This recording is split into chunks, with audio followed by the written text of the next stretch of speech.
Pensée critique, une plongée dans les rouages du cerveau pour affûter son esprit critique. un podcast à seconde vue.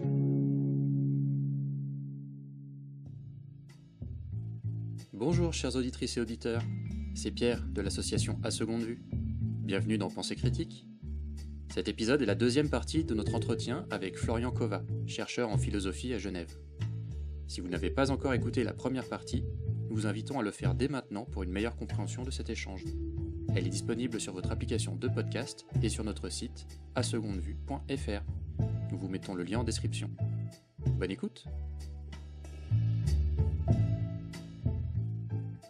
Je vous propose qu'on passe à la partie suivante, où là on va parler donc d'esprit critique, mais en lien avec la morale et le libre arbitre. Est-ce que former à l'esprit critique, c'est former à la liberté, ou est-ce qu'au contraire, c'est orienter et influencer les consciences ? Alors c'est quelque part, c'est un peu les deux. Alors, je vais essayer d'expliquer ça. C'est pour ça qu'il y a une sorte de dilemme, si vous voulez. Alors en lien ce qu'on a dit avant, il y a vraiment cette idée que il y a tout le problème de la question de la liberté. Comme je vous ai dit, il y a un sens très fin de liberté, c'est juste faire ce qu'on veut. Et dans ce cas-là, c'est croire la première chose qui nous vient à l'esprit sans que personne vienne nous dire crois pas ça. Alors c'est sûr que dans ce cas-là, former l'esprit critique, un peu, c'est un peu pousser les gens à dire est-ce que tu es sûr que tu crois ce que tu devrais croire. Il y a un côté un peu genre empêcheur de tourner en rond. Dans un sens, il y a une sorte de limitation de la liberté. Mais comme je vous ai dit, il y a l'idée que finalement la liberté, c'est pas toujours faire ce qu'on veut, le caprice à première vue. Un exemple classique en philosophie sur la liberté, c'est de dire voilà, si j'ai une sorte. Alors imaginons que j'ai jugé rationnellement que ce serait mieux d'arrêter de fumer, et puis voilà, là j'ai envie de fumer, je me remets à fumer. Il y a un sens dans lequel les philosophes disent bon là, en vous remettant à fumer, vous avez fait ce que vous aviez envie, mais vous n'étiez pas complètement libre en fait. Vous étiez poussé à agir de cette façon par votre addiction, par des causes mécaniques qui sont indépendantes de votre contrôle. Et là, pour le coup, la vraie liberté, ça aurait été d'agir selon ce que vous avez jugé mieux. Donc ça, c'est ce que j'avais mentionné tout à l'heure. C'est une définition de la liberté qui est un peu plus exigeante en termes de...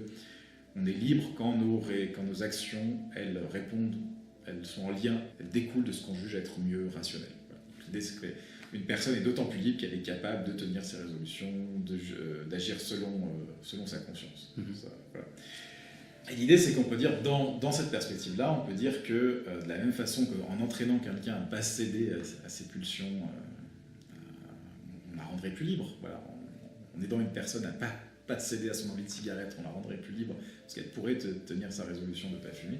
On peut dire que l'esprit critique a une dimension comme ça. Si on considère que une partie de l'esprit critique, c'est prendre conscience un peu des travers, des automatismes, des influences extérieures qui pèsent sur nos jugements, pour les examiner de façon rationnelle et tenter d'y résister de façon à croire uniquement ce pourquoi on a une bonne raison. Vous voyez en quel point, finalement, c'est l'équivalent pour le monde intellectuel de ce qu'on a fait pour le monde de la décision. C'est de dire qu'il y a un niveau de liberté qui est supérieur à croire le premier truc qu'on a envie de croire et à croire ce qu'on juge ce qu'on juge avoir des bonnes raisons de croire. Et dans ce cas-là, on peut dire que ça nous amène même la liberté, parce que ça nous libère, ça nous rend plus indépendants de choses qu'on ne contrôle pas, comme des biais cognitifs, des mécanismes, mais aussi de différentes formes de propagande, d'influence sociale, etc. Donc dans ce cas-là, il y a l'idée que c'est une école de la liberté, si vous voulez, il y a un côté un peu plus libre. Mais, comme petite antithèse quand même, parce que sinon on n'est pas assez en philosophie, comme on en a discuté aussi tout à l'heure, il y a cette idée que finalement, en éduquant l'esprit critique, on pousse une certaine vision du monde, un certain système de valeurs dans lequel c'est bien de juger rationnellement. Et les gens n'ont pas forcément envie d'avoir ce système de valeurs-là. D'ailleurs, il y a clairement des parents qui ne seraient peut-être pas d'accord qu'on pousse ça sur leur enfant, qui préféraient d'autres systèmes de valeurs avec d'autres façons de vivre. Et donc c'est là qu'il y a, je pense, presque une tension, quoi. Je pense qu'effectivement, d'une certaine façon, il y a un système de valeurs implicite dans l'esprit critique. Comme j'ai dit, l'esprit critique, c'est pas juste un ensemble de compétences, c'est aussi un certain sort de goût pour la rationalité, la vérité. Et voilà, ça oriente vers une certaine vision du monde et un certain système de valeurs. Et bien justement, est-ce qu'il y aurait un moyen d'enseigner l'esprit critique sans transmettre cette certaine vision morale du monde ? D'une certaine façon, je pense que c'est oui, dans le sens où c'est souvent comme ça que l'esprit critique est enseigné. Oui. Comme je dis, il y a une partie de l'esprit critique, ça va être des connaissances sur les biais, ça va être des compétences en argumentation, ça va être des compétences en raisonnement. Finalement, toutes ces choses-là, elles peuvent être transmises, je pense, sans présupposer un certain système de valeurs, quoi. Ce qui amène à certains problèmes, par ailleurs. Je pense pas que dans un certain cas, ça va, le cours d'esprit critique est plus libre dans ce sens-là que d'autres. Dans l'idée, voilà, toute opinion peut être soumise à l'esprit critique, et on peut utiliser l'esprit critique dans un sens comme dans un autre, si c'est juste des compétences argumentatives, reconnaître les arguments, c'est neutre. Mais comme je disais, la question c'est de savoir est-ce que ça suffit pour l'esprit critique. Par exemple, imaginez que vous avez fait un cours d'esprit critique à vos élèves, ils ont compris les biais cognitifs, ils ont compris comment appuyer dessus, comment ne pas appuyer dessus, ils ont appris à argumenter. Qu'est-ce qui empêche votre élève de se dire bon, finalement, je vais utiliser toutes ces choses-là que j'ai appris pour devenir quelqu'un qui ne se soucie pas de la vérité, mais qui va être un très bon avocat, très bon rhéteur, qui va utiliser tous ces instruments et toutes ces compétences, surtout pour faire croire aux autres ce qu'il a envie, quoi. Parce que là, vous avez vraiment enseigné l'esprit critique. Il y a l'idée que, oui, on peut enseigner une partie qui est neutre, mais est-ce que cette partie-là, elle va avoir les effets qu'on attend d'esprit critique, ou est-ce qu'elle peut pas même avoir des effets finalement un peu contre-productifs, quoi. Donc, dans tous les cas, enseigner l'esprit critique doit forcément venir avec une certaine vision morale pour éviter. Là, ça peut être un avocat, mais ça peut aussi être des choses plus graves comme un gourou. Disons que le problème, c'est que ça devrait, mais en vrai, c'est cette partie-là de l'enseignement à l'esprit critique qui est très difficile à implémenter dans un cours. Comment est-ce que vous communiquez un peu cette... il faudrait qu'il y ait un moyen de réussir à cultiver un peu ce goût du vrai, de la rationalité. L'idée, c'est de... Alors, beaucoup proposent de donner des modèles.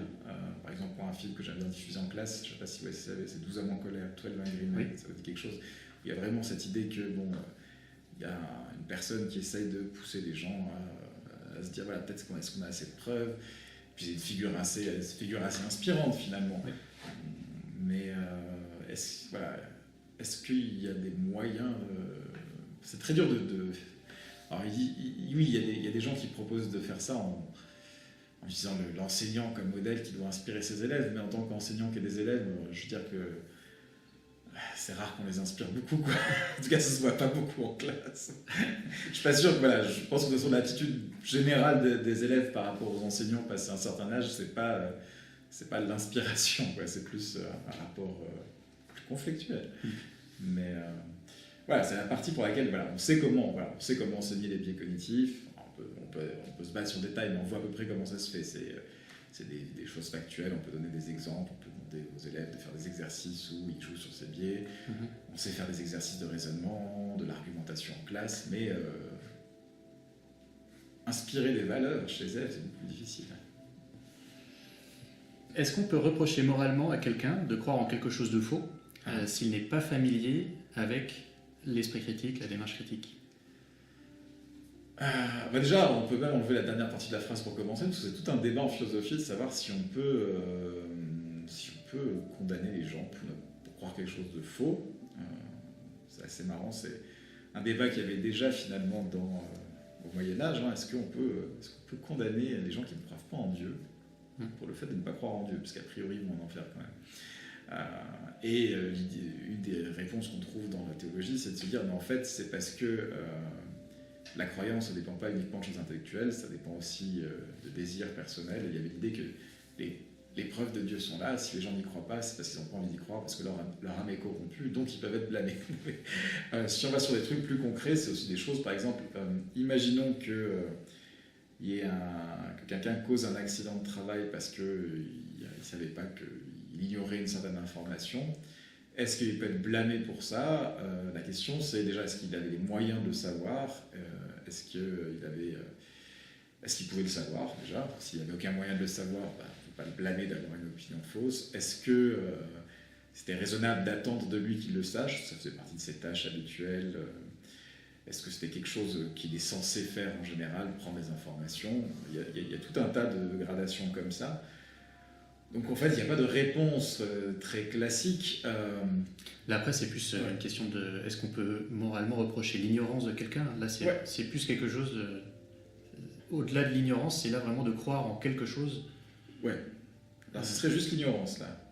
Non, là, ce que j'ai compris de ce que vous expliquez, c'est plus lié à l'ignorance de la personne. Oui, on pourrait faire c'est un peu la même chose avec une croyance fausse, si vous voulez. Et là, on pourrait imaginer, je sais pas, par exemple, prenons un praticien de santé qui se base sur des informations qui ont un peu été erronées et il croit que tel traitement est le plus adapté alors que ça a été mis à jour et on voit qu'il y a tel problème avec des problèmes avec ce traitement-là, il faudrait en donner un autre. Est-ce qu'il peut être coupable de croire que ce traitement est le plus adapté, quoi, alors que c'est plus le cas? La loi dirait que oui, parce qu'il est tenu de se tenir à jour. Comme je disais, ça dépend de ce qu'on attend de lui. Apparemment, on attendrait c'est une attente légitime qu'on a par rapport à un professionnel de santé qui met ses croyances à jour. Donc même là, si sa croyance, effectivement, si sa croyance est fausse, l'idée c'est qu'il y avait les moyens de savoir que la croyance était fausse, parce que l'information est là quelque part, elle est accessible, et ça fait partie de son rôle de s'informer régulièrement. Mais voilà, par exemple, si c'était quelqu'un dans la rue qui avait cette même croyance fausse-là, là on se dirait, bon, il a peut-être entendu quelque part, est-ce que ce serait aussi blâmable, quoi. Donc il y a un sens où ça soulève tellement de questions philosophiques, c'est une question infinie, par exemple. Déjà, une objection qui est faite des fois, c'est de dire, mais en fait, nos croyances, c'est pas nous qui choisissons de croire. Hein. C'est pas un jour on prend la décision, c'est, je sais pas, j'ai eu assez de preuves, je décide de croire ça. En général, une croyance, c'est quelque chose qui s'implante pleinement de façon plutôt automatique, et inconsciente. Voilà, inconsciente. Donc, est-ce que c'est pas quelque chose qui fait l'effet d'une décision? En général, une façon plus neutre de se dire, c'est de pas se demander si on est directement, si le fait même d'avoir une croyance fausse est blâmable, mais c'est de se dire, voilà, est-ce que la personne a, par contre, ce que la personne peut contrôler, c'est le fait d'aller s'informer, le fait de prendre des informations, le fait de remettre en doute ses connaissances. Ces choses-là, elles sont remettre en doute dans le sens vérifier. Ces choses-là, elles sont sous son contrôle, quoi. Et donc, encore une fois, ça va dépendre du contexte, quoi. Si, imaginons quelqu'un qui croit quelque chose, tout le monde croit cette chose-là dans sa société, toutes les sources quasiment lui disent que c'est ça autour de lui, cette personne, elle n'a pas spécifiquement de raison d'aller vérifier. Après, quelqu'un qui va croire une certaine chose pour laquelle il y a peu de raisons, qui est en plus quelque chose, par exemple, on imagine quelque chose de grave, qui a des conséquences médicales, par exemple, croire que tel traitement ne fonctionne pas alors que son médecin lui a dit de prendre ce traitement. Dans ce cas-là, on pourrait considérer qu'effectivement, le fait qu'elle choisisse de s'arrêter sur cette opinion sans aller plus loin, sans aller chercher d'autres choses, ça peut être des choses qui relèvent de son contrôle, et elle pourrait être blâmée pour ça, quoi. Mais il n'y a pas de conclusion générale, on va dire, c'est très compliqué. En gros, connaissance de démarche critique ou pas, si je devais résumer ce que vous venez de dire, en fait, ça dépend du contexte et de... Voilà, j'aime pas trop les réponses en termes de ça dépend, mais pour le coup, je vois pas comment y échapper, c'est vraiment ça dépend, parce que je pense que voilà, si c'est une personne qui était dans un cas où il y avait plein de signaux qui lui disaient que ça vaudrait la peine d'être vérifié, effectivement, c'est embêtant si la personne s'entête dans cette croyance sans aller consulter, quoi. Là, on peut la blâmer dans le sens où sa démarche, elle relève clairement du fait qu'elle a envie de croire ça, et elle refuse. Elle refuse toute autre chose, quoi. Consciemment, mais la question revient, c'est est-ce que si cette personne ne connaît pas du tout le fonctionnement de la démarche critique, est-ce qu'on peut lui reprocher de refuser justement d'aller plus loin, puisque c'est un petit peu la base de... Alors ma réponse ce serait que personne ignore totalement. Alors c'est pas une blague. C'est quelque chose. Alors ça dépend de ce qu'on appelle le fondement de la démarche critique, mais on revient sur ce qu'on a dit tout à l'heure. La plupart des choses qu'on connaît, on les connaît grâce à d'autres. Et par exemple, je ne sais pas si vous voyez qui est Hugo Mercier, c'est un psychologue qui a beaucoup travaillé sur la croyance et la confiance aux autres. Ce que dit Hugo Mercier, qui me paraît à peu près adéquat et qui est en adéquation avec les résultats de la psychologie, c'est que personne ne naît complètement crédule, naïf, dans le sens où on est des êtres qui avons évolué pour vivre en société et échanger des informations, et c'est clair que dans une société, il y a toujours des gens qui vont essayer de tirer avantage des autres, et quelque chose qui est assez défendu dans cette littérature-là, c'est que très tôt chez les enfants, il y a ce qu'on appelle la vigilance épistémique, c'est que très tôt les enfants développent la capacité à se dire, voilà, il y a certaines personnes à qui il ne faut pas faire confiance, certaines personnes à qui je ne peux pas faire confiance. Donc même si effectivement, l'idée c'est que très petit, la plupart des quasi-totalité des enfants prennent en compte des indices pour savoir quelle personne croire, quelle personne pas croire. Est-ce que c'est des questions sur lesquelles il faut demander à des gens et sur lesquelles des gens pourraient savoir, ou est-ce que c'est des questions sur lesquelles c'est mieux que ce soit moi qui tranche. Par exemple, vous verrez... aucun enfant qui posera la question, voilà, si un enfant il voit, je sais pas, un verre sur la table, il va pas demander à ses parents, est-ce qu'il y a un verre sur la table, quoi. Il sait très bien que ça suffit que ce soit lui qui le voit et que sa mère, finalement, c'est moins fiable que sa perception directe. Donc on a tous un peu déjà, si par démarche critique on entend un ensemble d'opérations, d'actions qu'on peut entreprendre pour vérifier si ce qu'on croit ou croit croire est vrai ou faux, l'idée c'est qu'en fait on a tous au moins une petite base, quoi. Donc effectivement, l'idée de la démarche critique c'est de s'appuyer sur cette base-là pour aller pousser ces instruments encore plus loin. Mais c'est clair qu'on a au moins une petite base, donc je vois personne qui serait dépourvu de démarche critique, mais après on peut prendre des cas très précis. Il y a des choses qui ont l'air très probables pour quelqu'un qui n'y connaît rien, et en fait finalement, quelqu'un qui est spécialiste, il peut voir que là, il peut y avoir un problème. Par exemple, on peut penser à des cas en statistique où les gens vont dire il y a une corrélation entre ces deux choses, vous regardez les données, ça a l'air d'une corrélation, et effectivement, en fait, on peut obtenir cette corrélation de façon totalement artificielle grâce à certains biais, etc. Bon, là, si la personne y a cru, on ne peut pas lui en vouloir, ça demandait une connaissance un peu spécialisée. Donc, encore une fois, ça va vraiment dépendre, mais si ce qui a manqué à la personne, c'est de faire l'effort minimal, d'aller vérifier si c'était vrai, donc je ne vois pas quelqu'un qui manquerait, alors, peut-être des cas très spéciaux, mais qui manquerait à ce point des bases de la démarche critique, quoi. Est-ce qu'il y a des situations où suspendre son esprit critique est moralement justifié ? Je pense notamment à certaines situations d'urgence, ou plus largement y entrer à la santé, ou dans une relation de confiance ou de loyauté. Ça recoupe peut-être l'exemple que vous preniez tout à l'heure avec la culpabilité d'un ami. Oui, alors ça c'est quelque chose qui est assez intéressant. On peut prendre un cas qui est très disputé, j'espère qu'on ne tombera pas dessus, mais c'est un cas qui en philosophie soulève des questions. L'idée par exemple que quand il y a des accusations de viol, il faut toujours croire la victime. Il y a des raisons pratiques pour ça, il y a des raisons très claires de toujours croire la victime, dans le sens où la plupart des victimes de viol ne portent pas plainte, sont découragées par le système, la plupart des viols ne sont pas condamnés. Donc ça, d'un point de vue moral et pratique, c'est quelque chose qui se justifie, mais d'un point de vue critique, ça n'a pas de sens. Si ce qui nous importe, c'est vraiment la vérité, on devrait dire non, tant que j'ai pas de preuves, je crois ni la victime, ni le présumé coupable. Donc de temps en temps, il y a un peu cette idée que les enjeux éthiques et moraux ne sont pas toujours les proches.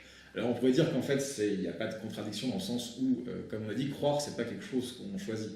Donc en général, quand on dit qu'il faut croire les victimes, ça ne veut pas dire qu'il faut s'efforcer de croire, même si on n'a pas de preuves, mais ça veut dire s'efforcer de faire comme si il y avait beaucoup plus de chances que la victime soit effectivement une victime, que ce soit une fausse accusation, afin d'éviter un certain nombre de condamnations. Mais ça pourrait être des cas à peu près comme ça. Je ne pense pas que ça demande de taire son esprit critique, dans le sens où la décision d'aller soutenir plutôt les victimes, c'est une décision qui peut être prise sur de bonnes raisons et après une réflexion critique.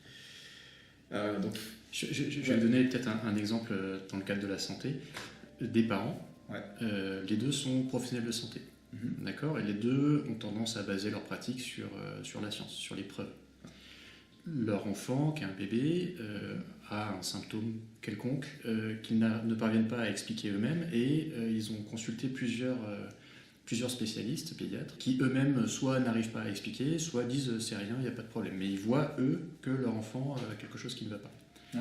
Et du coup, la situation, ce serait que ces parents se tourneraient vers une alternative à la médecine, homéopathie, micronutrition.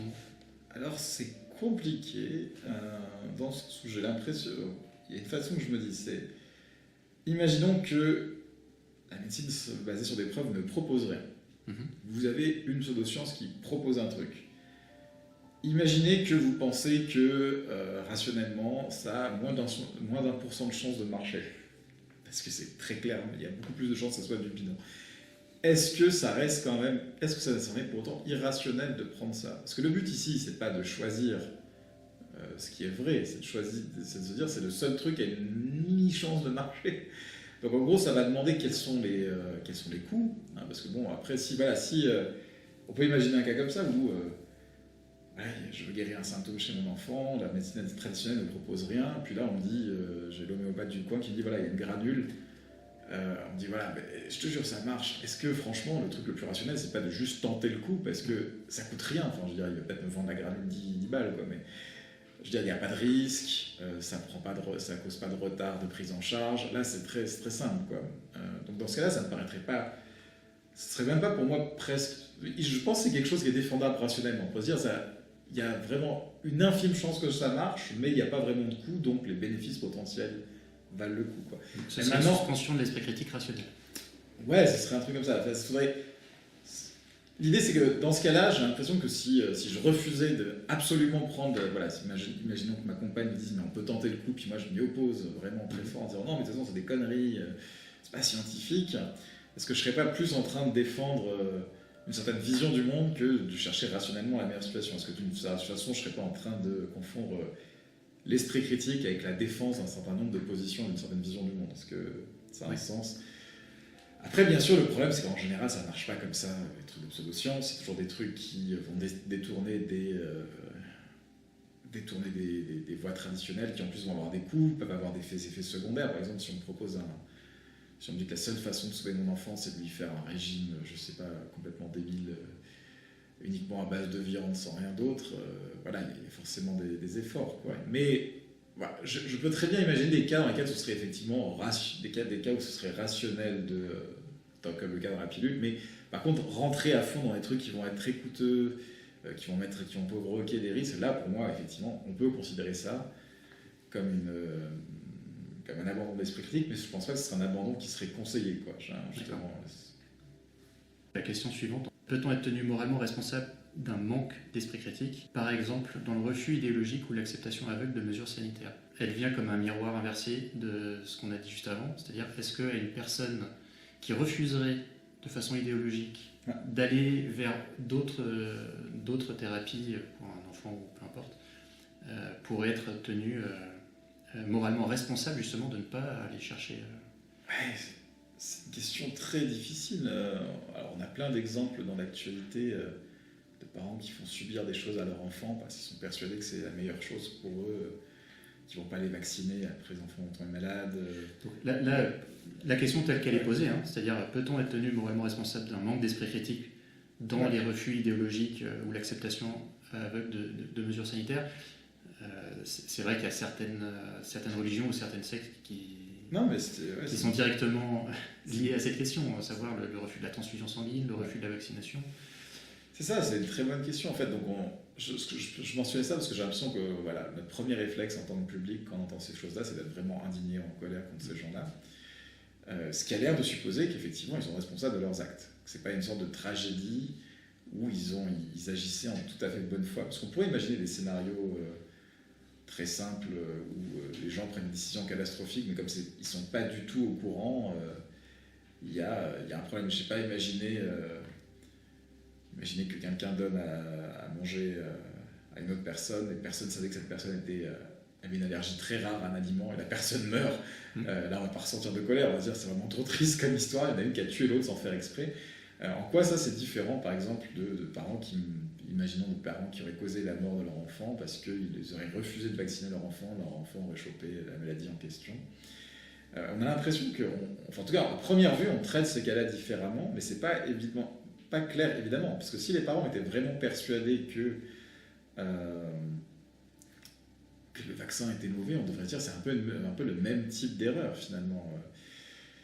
Et c'est assez compliqué. En fait, je pense que la question qui est là-dedans et sur laquelle j'ai pas de réponse, c'est est-ce que c'est vraiment toujours des erreurs de bonne foi ou est-ce si on est en fâché, c'est parce qu'on n'a pas en fait finalement le sentiment qu'il y a des motifs ultérieurs pour ces erreurs, que voilà, si les parents ont arrivé à avoir ce genre de croyance, c'est pas uniquement sur la base de considérations, de preuves, etc., mais parce qu'il y a d'autres envies, par exemple l'envie d'être différent, l'envie de se sentir meilleur, l'envie de toutes ces choses-là, quoi. Mais c'est vrai que c'est une bonne question, parce que techniquement... Là on va prendre l'exemple sans nommer de religion en particulier, mais pour le refus de la transfusion sanguine, il me semble que c'est en lien avec le fait que si on reçoit une transfusion, on n'aura pas accès au paradis. Exactement. Donc, un parent qui refuserait une transfusion parce que, pour lui, même si son enfant décède, il aura accès au paradis et donc à une dimension... Mais c'est aussi pour son enfant. Non, je parle de son enfant. Ah, oui. Parce qu'il il croira que son enfant, même s'il décède, il se retrouvera au paradis. Est-ce que moralement, on peut lui reprocher C'est ça que je dis, c'est un cas difficile, parce qu'en général, on considère que quand il y a ignorance comme ça, c'est un cas qui élimine la responsabilité morale, quoi. Mais dans ces cas-là, moi j'ai l'impression qu'on a ce sentiment que c'est différent, parce que implicitement, on a du mal à croire que les gens y croient vraiment.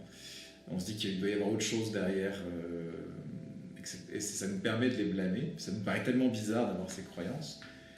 Mais c'est vrai que j'ai pas énormément de réponses. Techniquement, si au fond d'eux-mêmes ils y croyaient vraiment, alors on pourrait se dire qu'ils sont responsables eux-mêmes de leur ignorance parce qu'ils n'ont pas fait les recherches, mais bon, techniquement c'est le cas de beaucoup de personnes. Donc ouais, c'est un cas assez difficile. Après, il me semble qu'il y a certains pays qui ont légiféré sur la question, qui imposent aux soignants de transfuser des enfants, des mineurs. C'est ça. Alors, c'est toujours le cas des enfants, c'est ça. C'est un des rares cas où l'avis des responsables, des parents, pourrait ne pas être pris en compte dans ces pays qui ont réglementé la question. Oui, parce que l'idée, c'est que l'intérêt de l'enfant doit primer sur les croyances des parents. Mais oui, c'est vrai que moi, ce que je dis, c'est que c'est une question très intéressante sur laquelle je n'ai pas de bonne réponse. Dans le sens où je vous dis, en général, si on se dit que quelqu'un a fait du mal en croyant faire du bien et qu'il avait effectivement fait les recherches nécessaires, qu'il avait les recherches qu'on attendait de lui, comme on l'a dit tout à l'heure, en général, c'est un cas dans lequel ça disculpe la personne. Voilà, il y a eu une tragédie, mais la personne n'est pas coupable. Et c'est dur de trouver la différence entre ces cas-là et le cas, par exemple, de cette religion qu'on ne nommera pas, dans laquelle un enfant une personne pourrait décider de ne pas donner de transfusion en pensant que c'est la meilleure chose. Mais ce que je disais, c'est vrai que on n'a pas le même genre d'attitude envers les deux, quoi. Et c'est la question de savoir est-ce que sa différence, elle est justifiée. C'est un peu comme si on attribuait finalement aux gens qui avaient cette croyance-là le fait que c'est un peu leur faute s'ils ont cette croyance-là. Un peu comme de la même façon que les chrétiens attribuent aux athées le fait que c'est leur faute s'ils ne croient pas en Dieu. Mais c'est pas évident de voir où se trouverait le degré de liberté qui justifierait un peu ce verdict. Peut-être en sortant de la religion, là, au début des années 2000, il y a eu des études qui ont été avérées falsifiées par la suite, mais qui ont tendu à démontrer que l'autisme était causé par certains vaccins, qui ont entraîné une très forte baisse de la vaccination dans certains pays. En l'occurrence, pour les parents qui avaient eu connaissance de cette étude à l'époque, est-ce que du coup la question se pose dans les mêmes termes ? Et peut-être plus largement, aujourd'hui on sait donc que cette étude était falsifiée, mais il y a toujours un discours qui tourne autour de ça, et il y a toujours l'auteur de cette étude qui a toujours le même discours et qui continue à avoir une influence sur certains parents. Du coup, pour ces parents-là, est-ce qu'on peut leur reprocher moralement de refuser la vaccination ? C'est ça, j'ai l'impression qu'il faudrait distinguer deux cas. Imaginons vraiment, on a le cas d'un parent qui a refusé la vaccination pour son enfant, mais qui changerait d'avis s'il se trouve qu'il était confronté à des preuves, aux preuves qui sont actuelles, plein de preuves sur l'idée qu'en fait le vaccin n'est pas du tout lié à l'autisme. Là, je pense qu'il ne serait pas responsable. C'est vraiment, il s'est retrouvé dans un truc informationnel particulier. Alors on pourrait dire, voilà, oui, mais il aurait dû se documenter. Mais en même temps, est-ce qu'on exige la même chose des gens qui font vacciner leur enfant ? Pas spécialement. Mais on pourrait imaginer, voilà, quelqu'un, imaginons par exemple plus comme les gens qui sont anti-vax vraiment sur Internet. C'est des gens qui non seulement ont pu entendre le discours de Wakefield, donc pour le nommer, mais qui ont ensuite été confrontés à toutes les autres preuves inverses, et qui continuent à considérer que la vérité c'est ça. Là, j'ai l'impression qu'on a le sentiment que leur croyance, elle n'est pas due uniquement aux informations qu'ils ont reçues, quoi. Qu'il y a une sorte de quelque chose à l'intérieur d'eux-mêmes qui les pousse à vouloir avoir envie que ça soit vrai. Et donc là, on pourrait... là, je pense qu'on changerait d'attitude en se disant peut-être qu'en fait, ces personnes-là ne font pas l'effort de bonne foi, quoi.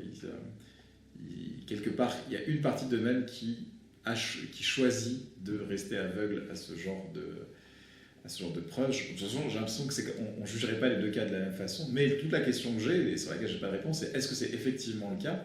Moi, j'ai quand je discute avec des gens anti-vax sur Internet, on a vraiment l'impression qu'ils sont de très mauvaise foi, que c'est pas juste, on n'est pas juste dans un cas où des gens ont des trucs bons d'un côté, mais on est vraiment sur le cas de personnes qui ont envie que ça soit vrai et qui refusent vraiment d'entendre tout le reste. Mais peut-être qu'on se trompe, peut-être que psychologiquement, pour eux, ils sont tellement faits que pour eux, c'était clair que c'était les bonnes raisons. Mais, comme dans le cas de beaucoup de croyances, le truc, c'est qu'il y a beaucoup d'éléments non épistémiques, c'est-à-dire les croyances ne dépendent pas uniquement des preuves. C'est aussi des gens qui ont été entraînés dans des dynamiques de groupe, pour qui c'est devenu une cause, qui y trouvent un investissement personnel, une raison de vivre. Et on peut se dire, est-ce que mettre ces choses-là, ces bénéfices qu'ils tirent personnellement du fait de tenir à cette croyance et de défendre cette croyance, au-delà des dégâts que ça pourrait causer, là on pourrait se dire, voilà, est-ce que là finalement ce choix-là qu'ils font, pas forcément consciemment, ça reste quand même pas un choix qui lui est immoral? Est-ce que là il n'y a pas une part de liberté dans le sens où ils choisissent quand même de continuer dans cette voie? Est-ce que l'exercice de la pensée critique présuppose l'existence du libre arbitre? Alors, ça dépend ce qu'on appelle libre arbitre. Non, c'est ça, encore ça. J'ai distingué plusieurs niveaux de liberté jusqu'ici. J'ai dit la liberté, c'est juste faire ce que j'ai envie maintenant. La liberté, c'est faire ce que je juge mieux, qui était un peu ce que je jugeais le mieux, ce qui était un peu supérieur, l'idée plus exigeant, dans le sens, c'est pas juste faire ce que j'ai envie, mais vraiment ce qui me semble meilleur, donc ça demande de résister à certaines pulsions. On a vu l'idée que la liberté, c'est pas agir, c'est savoir sur la base de quoi j'agis, pas juste agir sans être guidé. Et des fois, par libre arbitre, des fois, c'est un terme qui utilise dans plein de sens, on entend un niveau encore supérieur qui est l'idée que mes actions ne seraient causées par rien d'autre, qu'il n'y aurait pas de déterminisme, mes actions n'auraient pas de cause, que je serais un peu une sorte d'être incausé. Bon, je ne pense pas que l'esprit critique, ça requiert libre arbitre dans ce sens-là, mais je pense qu'une des composantes d'esprit critique, ça requiert de s'interroger sur les raisons pour lesquelles on croit quelque chose, donc de faire un retour sur ce sens-là. Et comme je dis, si on définit une forme de liberté comme être la capacité à être sensible aux raisons, à agir de façon rationnelle et pas juste sur la base d'automatisme et d'impulsion, je pense que le libre arbitre est une forme de liberté du jugement, quoi. Pas dans le sens où le jugement ne serait pas influencé, pas dans le sens où il n'y aurait pas de cause, mais dans le sens où il serait déjà un peu plus transparent à lui-même et reposerait plus sur un processus rationnel que sur un processus automatique où il réfléchit. Et pour rester sur cette question de morale et d'esprit critique, justement, est-ce que l'esprit critique est moralement neutre ou est-ce qu'il porte toujours une responsabilité éthique?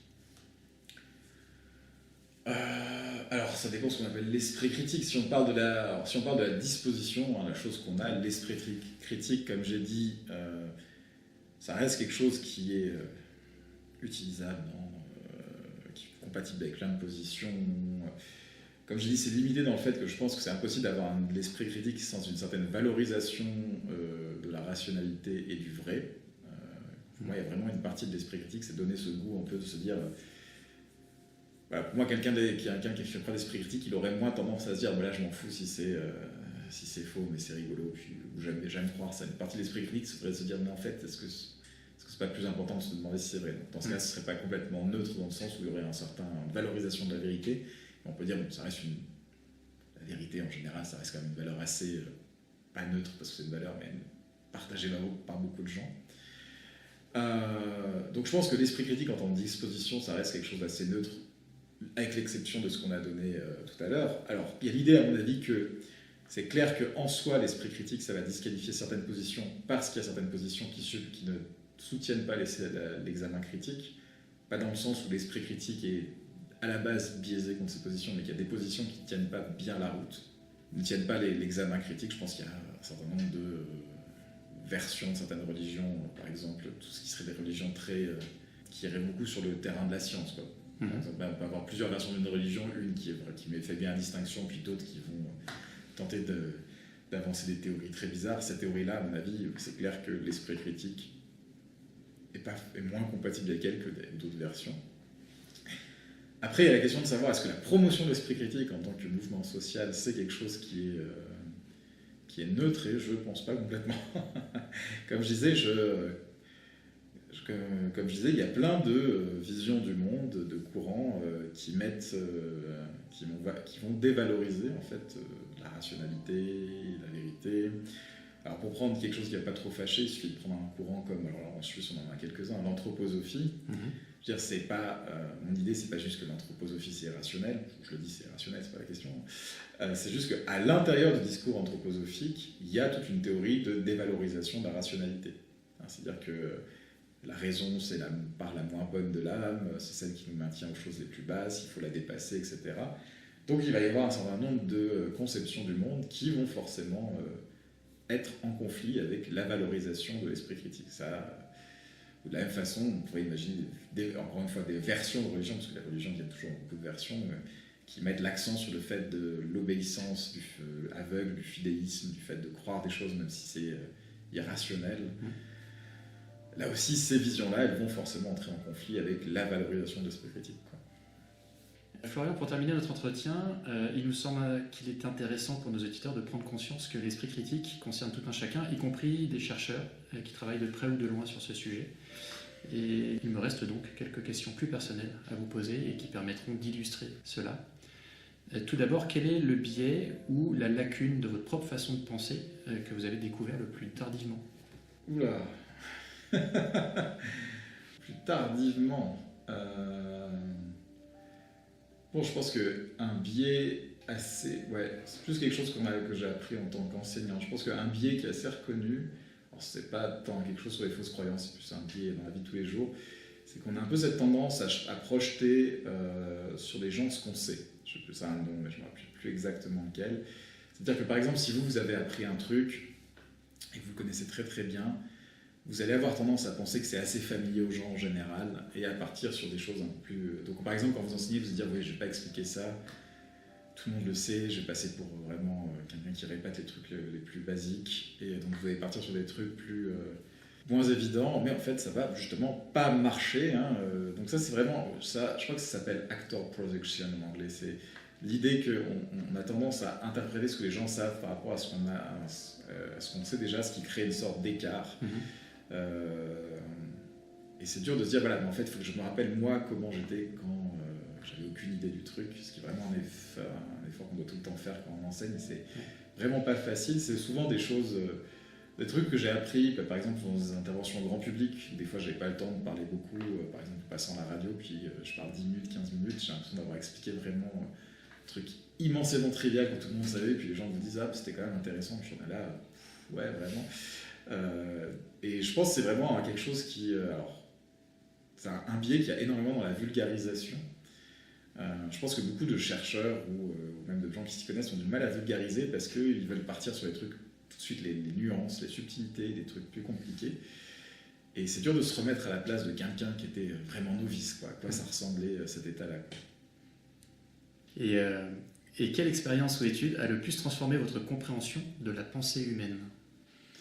Alors, c'est dur de trouver une. Il n'y en a pas une qui se tient à 10 000 mètres au-dessus des autres. Peut-être la première qui vous vient à l'esprit. La première qui vient à l'esprit, c'est quand j'avais commencé pendant ma thèse à travailler sur la morale, il y avait ces expériences par un psychologue qui s'appelle Jonathan Haidt. Des expériences qui sont discutables par ailleurs, mais qui répètent bien, avec cette idée que, en fait, quand on demande aux gens de justifier un jugement, par exemple un jugement moral,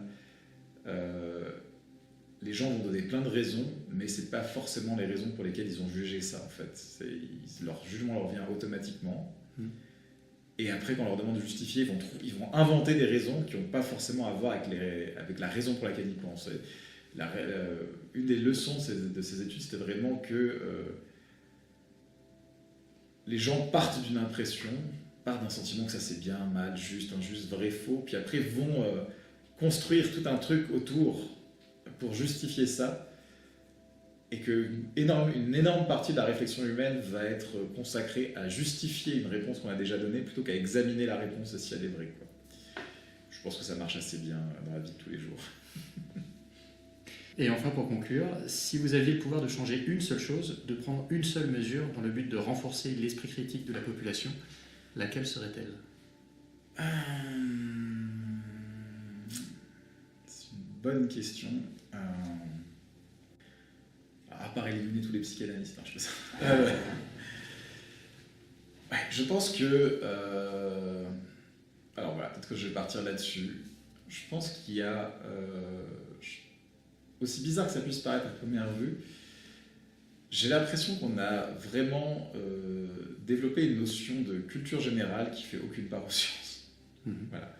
C'est comme on a l'impression que voilà, on valorise la culture générale, on a l'impression qu'il faut être cultivé, et il y a un peu cette séparation dans laquelle voilà, la culture générale, ça va être l'histoire, la philosophie, la littérature, et puis les sciences, c'est des trucs spécialisés en fait, qui sont faits pour des métiers spéciaux, pour des connaissances spéciales, mais qui n'ont pas l'air d'être directement pertinentes pour les réflexions sur la vie de tous les jours.